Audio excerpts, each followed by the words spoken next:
In California, prison inmates are in the 12th day of a hunger strike. Prisoners in the isolation wing of the high-security Pelican Bay jail are refusing meals and water to protest what they say are inhumane conditions. The strike has spread to at least 6 other prisons. Tina Busherman reports.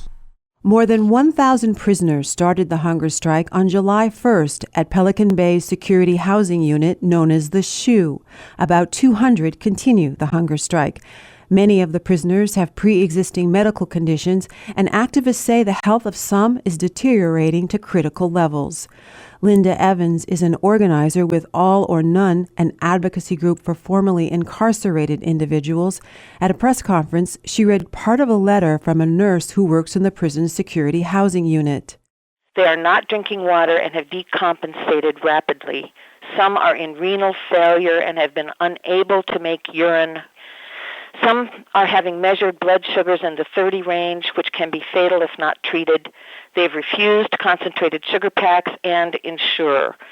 The staff has taken them to the clinic and given them intravenous glucose when allowed by the prisoners, but most will not accept this medical support. In a statement, one prisoner said this form of peaceful protest was their only option to change conditions, and that a core group was, quote, committed to taking this all the way to the death if necessary. California prison spokesperson Terry Thornton said they are providing the hunger strikers with medical care. We have had just a handful of inmates who've had to receive some hydration therapy because they were dehydrated. At this point, there are no incidents or medical occurrences of inmates in distress. California's prison system has a long history of problems. Earlier this year, the U.S. Supreme Court ruled that overcrowding constituted cruel and unusual punishment. A ruling in 2001 described the prison's medical system as broken beyond repair and also in violation of the Eighth Amendment. Again, Linda Evans. Well, the prison medical staff never believes the prisoners, None of the administrative staff, medical staff, they always feel like people are pretending or faking, and, the medical care at Pelican Bay is just absolutely atrocious. Prisoners also want an end to Pelican Bay's debriefing policy. They say prison administration uses the debriefing policy to force them to name themselves or others as gang members, and they use access to food, medication, or further isolation in the SHU as a threat. They also want an end to 23-hour-a-day isolation in windowless, soundproof cells. Carol Strickman is staff attorney with Legal Services for Prisoners with Children and a legal representative of the Prisoner Hunger Strike Coalition. She says they're pressing for dialogue with prison officials. I think the mediation team that we've put together would concur that there have been no negotiations. There have been conversations. The mediation team would like to get it off conversations and into negotiations as rapidly as possible. We don't know whether or not that's going to be possible. California Department of Corrections and Rehabilitation administrators say they're not willing to negotiate, but spokesperson Thornton claims they are in dialogue with the hunger strikers.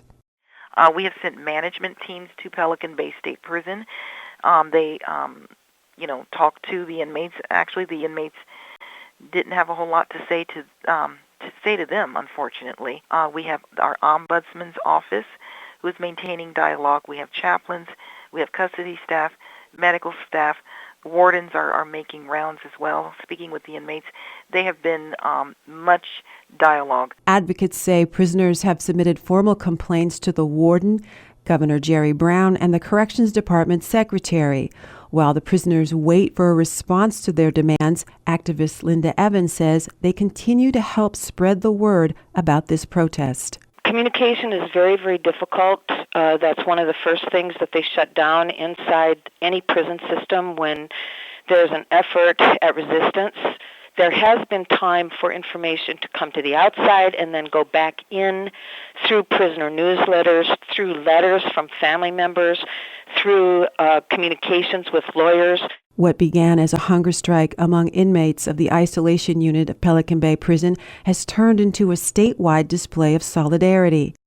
Officials say that statewide, 800 inmates at 6 institutions are refusing their state-issued food.